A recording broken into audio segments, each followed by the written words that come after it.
Hey there, folks. This is Andre, the Game-Minded guy, and I decided that I'm going to do another discussion of gamer takes that, I'm sitting down and I'm thinking about them like, sometimes people need not just repeat things that they hear or say things that they think, because a lot of times they don't put full thought into the reaction. And again, everybody does this. I'm not going to say I am completely absolved of this myself, but I tend to try to take the time to think about what I'm saying before I say it, because I like to think of like the multiple different angles the thing can work in. And then when I see stuff like this and I hear stuff like this, I'm just like, okay, all right, buddy boy, you don't know what you're talking about, or you're only repeating what you've heard somebody else say. So, I have a few little phrases, words I just wanted to cover before I move on to doing other discussions. Again, because this type of stuff is interesting to me, and I have fun doing it, obviously. So, I figured I'd go ahead and run these things over with you guys. All right. So there's a statement that runs rampant through gaming as far as the community goes. When a lesser known game gets a re-release, remaster, or remake. And this phrase is, who asked for this? And it boggles my mind that when something you've never played, never had a chance to play, never had a chance to experience, gets re-released, remade, or remastered for the current generation, that could be lost media if it doesn't get revived in any way, shape, or form. One of the first things that you see is who asked for this. And I'm not going to say it's everyone, but oftentimes I see this sentiment come from the same people who complain that we need to preserve video games. Again, it's not everyone, but I do notice that I tend to see the same people say that after saying that we need video games to be preserved. Most of the time, it's usually people who are illegally preserving them. So, and then when you hear that, it's like, so why do you have a problem with this lesser known game that may be a little bit obscure getting remade for an audience that never had a chance to experience it? Why is that a problem? For all of these people that claim to be preservationists and they want to see the gaming community be able to have access to every source of gaming media that has ever been released, it's a weird question to ask. But even for those that don't harp on the game preservationist thing, why do you have issue with this? Like, it's a new experience for you, potentially. Something you've never had the chance to have, something you've never had the chance to play, unless you've been, illegally getting stuff. But you haven't had by all accounts, most people probably haven't had a chance to play these games that get redone. I mean, not everything. Obviously, there are some games that are so popular they keep being remade. But there are some things that just never get to see the light of day, or hardly ever do. So either we get a remake, remaster, or potentially even a sequel to something that was just lesser known. And then you get that sentiment and it's like, well, what's your problem? If it's not for you, cool, whatever. Nobody cares. But why do you have a problem with this even existing? It's like, just because it doesn't fit what your preferences are, you have a problem with the fact that it even exists at all. Like, that is a confusing state of mind to be in, as far as I'm concerned. If let's say someone went back and re-released all of the old Bomberman games, if I wasn't interested in them, I'm not gonna say who asked for this. Like, again, it's just like when you hear the constant rumble online of people trying to say, oh, we need to make sure everybody can play every game and everything's available, and then you hear that sentiment, it's irritating.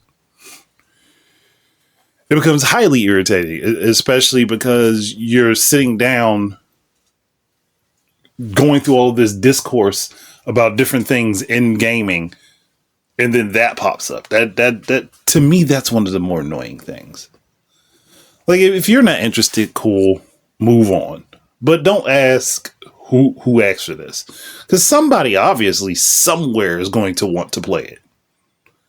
So allow those people to have their opportunity to potentially enjoy something that just ain't your cup of tea, and move on. So this is a phrase I've seen multiple times over. And I think when people make this statement or say this phrase, they don't really know what they're actually saying when they say it. And that's just a cash grab. Mind you, there are some game releases that could fall into this territory. Because when you think cash grab, you think, oh, this doesn't take a whole lot of time to work on. This is something that can be thrown together in a few minutes. It looks like something else that is highly popular. So and when I say a few minutes, I don't mean a literal few minutes. I mean, it just doesn't take as long for development time because you're basically following someone else's complete blueprint. So when I think of cash grab, I think of not putting effort into making a game fun or enjoyable, but putting in effort to make sure that the game recoups a lot of money. So as far as I'm concerned, cash grabs would actually be more games that are put out for free that look like other games in order to generate revenue. Those would be cash grabs.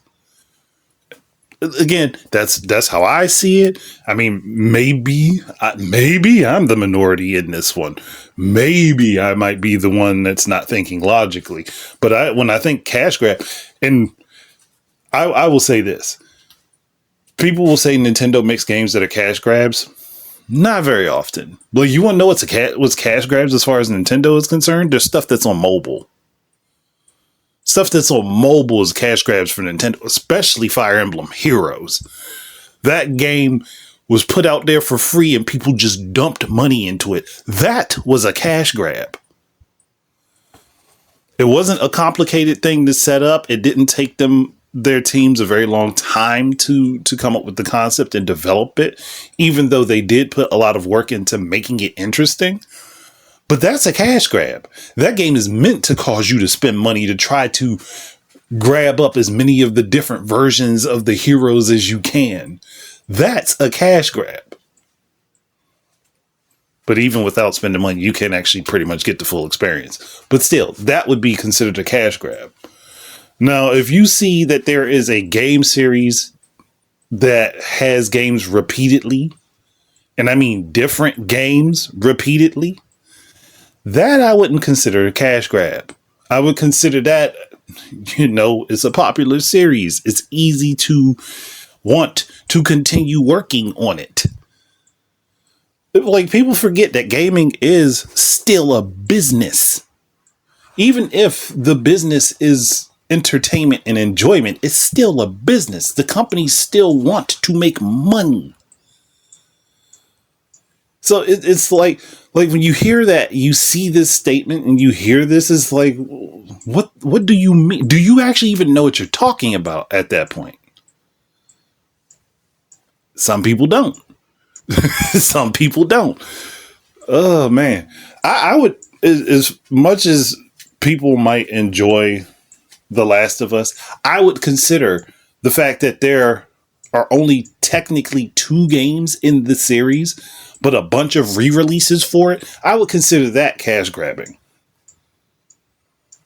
That I would consider cash grabbing, especially when you have a platform that can play your previous hardware's games on it, and those games are being re-released for the same system. I could consider that a cash grab. Because you're expecting that your fan base is just going to jump at the opportunity to play through the same scenarios again within a few years of each other.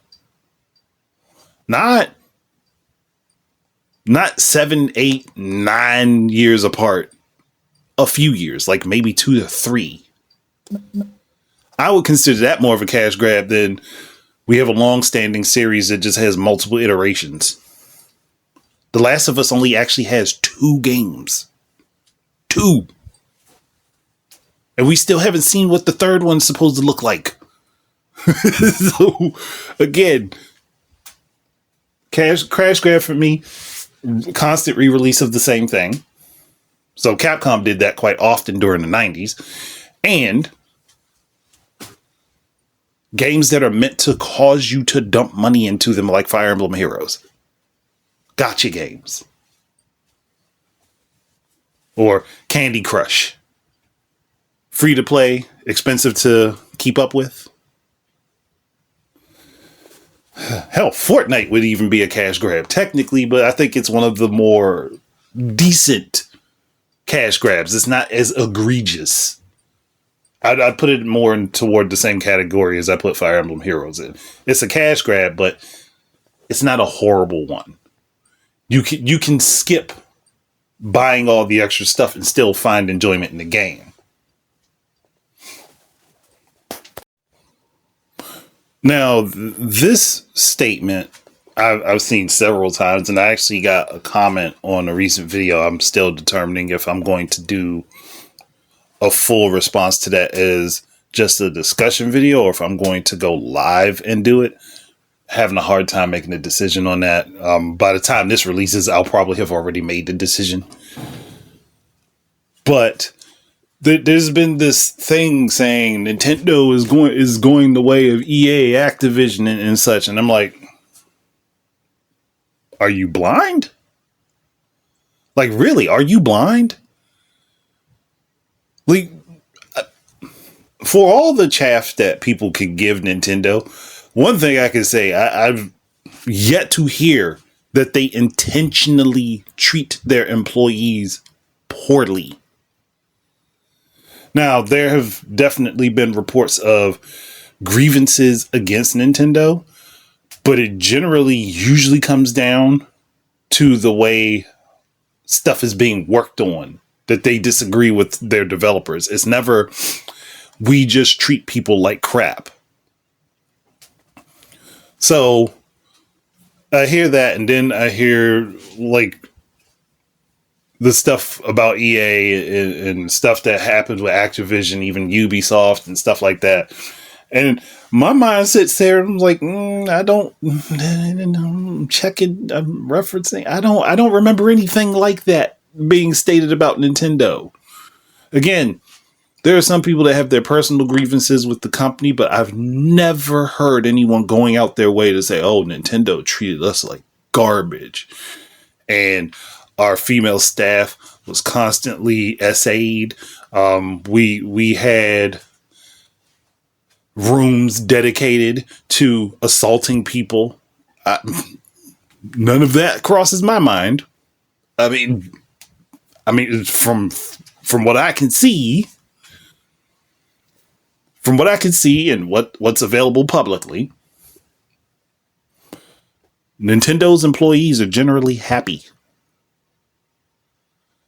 So, again,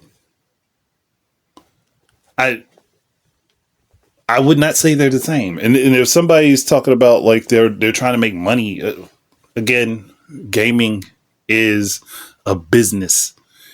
You don't get into a business to not make money. You don't get into a business in order to attempt to fail, unless you're trying to run some sort of insurance fraud. So you again, me hearing that or seeing that, I'm like, not quite, buddy. You're a bit off. That didn't. These things don't match. These are not like pictures. You're not going to show me a picture of the sun and say it's the moon and think I'm going to believe you. It's just not going to happen. So I think people when they say stuff like that, it comes from an emotional place because they aren't thinking logically about the statement. If and again, maybe I'm wrong. I could definitely be wrong on that. But when I see that, especially usually by the stuff that follows behind it, to me it says emotional. It says highly emotional. And yeah, I could get wrapped up in my emotions about gaming because it's been an important part of my life. But I also look at it logically, or I attempt to. I mean, that would explain potentially why I can be right about so many things and not have any sources. But I I think people, when you start comparing companies like that, especially with somebody like me, because I'm super analytical, I will play through everything in my head. So I see that statement and then I think about all the stuff that's gone on, especially recently, and then I'm like, no, I wouldn't put them in the same category. No, especially not since they're not laying off a bunch of teams, they're not ending a bunch of studios. The worst thing that Nintendo has done when it has come down to dealing with workers and not employees but contractors was that they sent them on their way and paid them the rest of their contract. I'm sorry. If that's the worst you can come up with, this, yo, bye, go out the door. We don't need you anymore. Here's the rest of the money we owe you. Huh? I don't think that's a horrible thing. I don't think that's a horrible thing at all. Oh man, maybe I'm missing something, but again, I just think people are getting wrapped up emotionally because I wouldn't even put Sony in the same sphere as EA and Activision, even though Sony and Microsoft, respectively, have also shut down a lot of studios. But I don't think that they give that type of treatment per se. Not saying they give the best treatment, but not that type of treatment that we've heard come out of those companies. So, again, just, I don't know. It's just me sitting here thinking about it, and it just doesn't make sense to me. Logically speaking, it just doesn't match. Okay, so this thing I think is more based on general confusion and lack of understanding of technology. Because this is something you could easily look up and find information on that would make it easy to actually understand how things work. And that's where people tie hardware performance to the generation of the hardware. Now, on the PC side of things, if you said something like this, people would laugh in your face because there are definitely multiple tiers of hardware that come out per generation. So you couldn't use this argument, logically speaking, for PC. But you also couldn't use this argument, logically speaking, for consoles. So we all know that people have been pushing this idea back and forth that Switch is 8th gen and whatever. And I have done multiple discussions, had multiple chains of responses about this. And it gets to a point where you can keep being irritated because people are either obtuse on purpose or they genuinely just don't actually understand. And not come up with different examples each time. Like, well, if your dad is stronger than you, is he the newer generation? No, it doesn't make any daggone sense. He's older. He's been around longer. He's a little bit more grizzled than you are. Of course, if he starts out stronger than you, that doesn't make him the newer generation. You're still the newer generation. You're just different from him. Like, generations have always been based on time. Now, how much time for a generation changes, but generations are always based on time.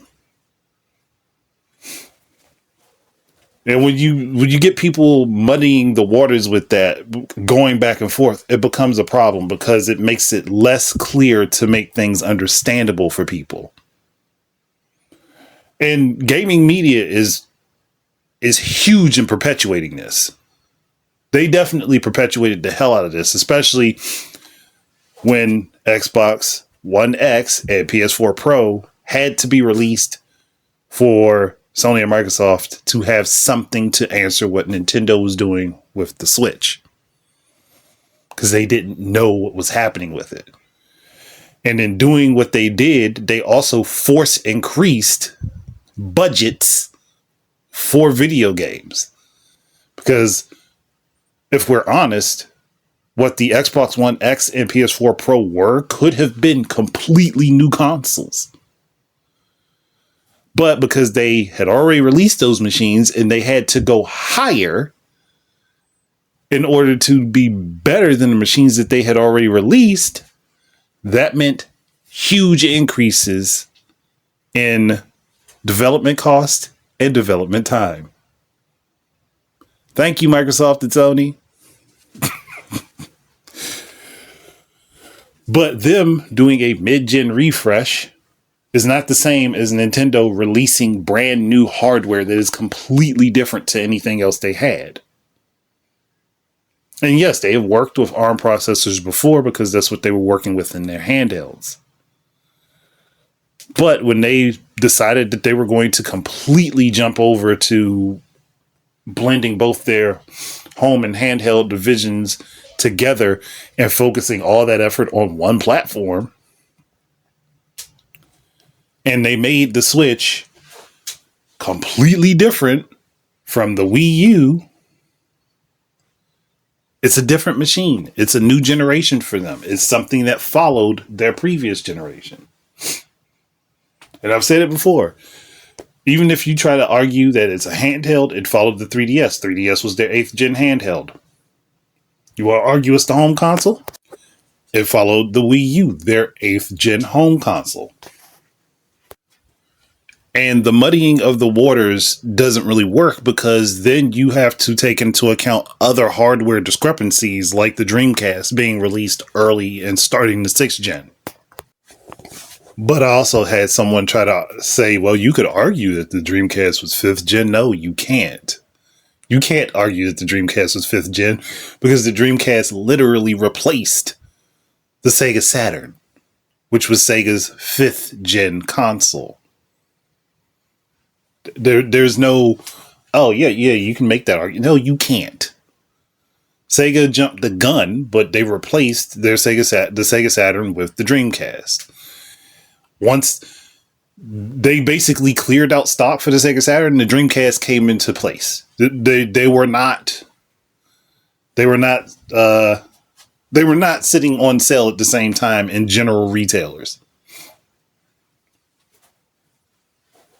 And the same pretty much happened with the Wii U and the Switch. The Switch came out, the Wii U started being phased out pretty much immediately. Yeah, the Wii U still got games up till, I want to say it still got games up till about last year, where you can still purchase them on the eShop for the Wii U.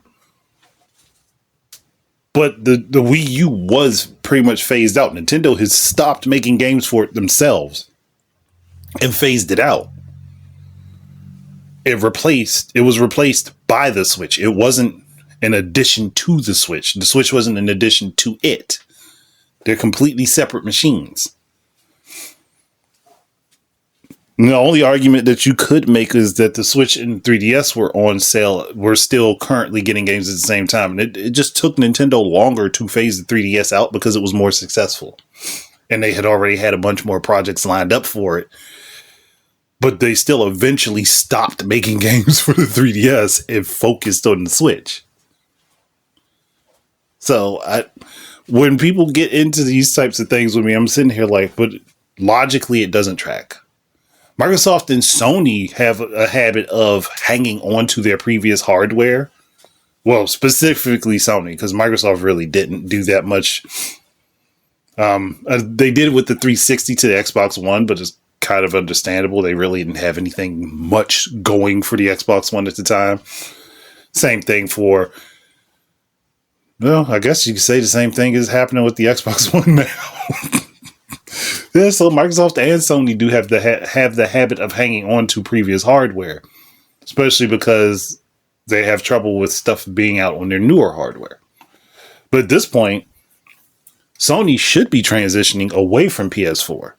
They should be transitioning completely to PS5, because if we're going by the numbers that they have out in public, they have enough that they don't have to have a PS4 version of a game anymore. Something still tells me that the majority of those sales were actually to scalpers, and they are not seeing the same number of people online or the same online presence. But that's a personal hypothesis, my own guess. Nothing I can really say about it just yet until we get more information. But yeah,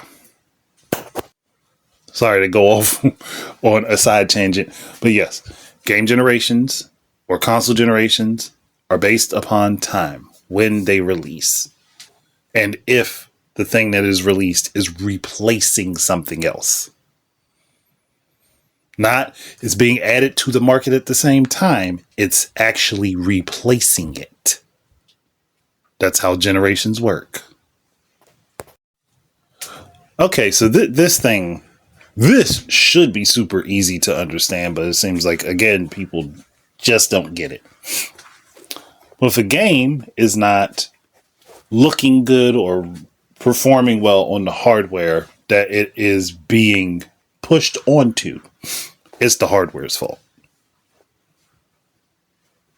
No, it's never the hardware's fault, because people make the decisions behind what they're doing with the software that makes the software do what it does on the hardware. If you have a dedicated piece of hardware and you know how that dedicated piece of hardware operates, then you should also know what you are able to push the hardware to do and what you're not able to push the hardware to do. And if you've been working with it long enough, you should be able to figure out ways to mitigate some of the problems that the hardware may have in order to use more of the positives of the hardware to make a game work the way it should work. This is not a complicated thing. This is the way it has been since consoles have been a thing. So the fact that people think now it suddenly changes is a bit concerning. You can't blame the hardware for the failure of the software. You blame the people that made it. Or more specifically, the people that paid for it to be made, but didn't allow enough time for it to be properly developed. Those are the things I say. Because and people will bring this up all the time without thinking about it, logically speaking. But if fans can go in your game and fix the problems with your game, it was never an issue of the hardware. It was always an issue of the software.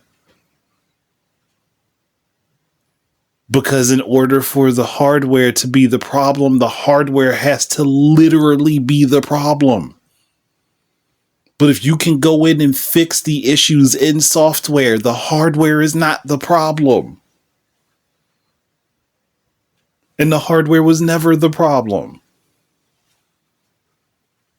And hey, maybe if we're going by tiers of capability of hardware, start off with the one that doesn't take as much effort and work your way up, and your games will always be better. Instead of working from the top down.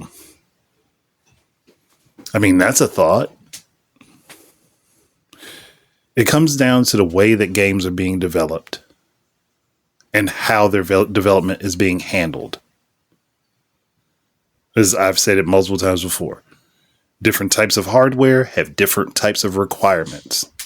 And it seems like people don't get it.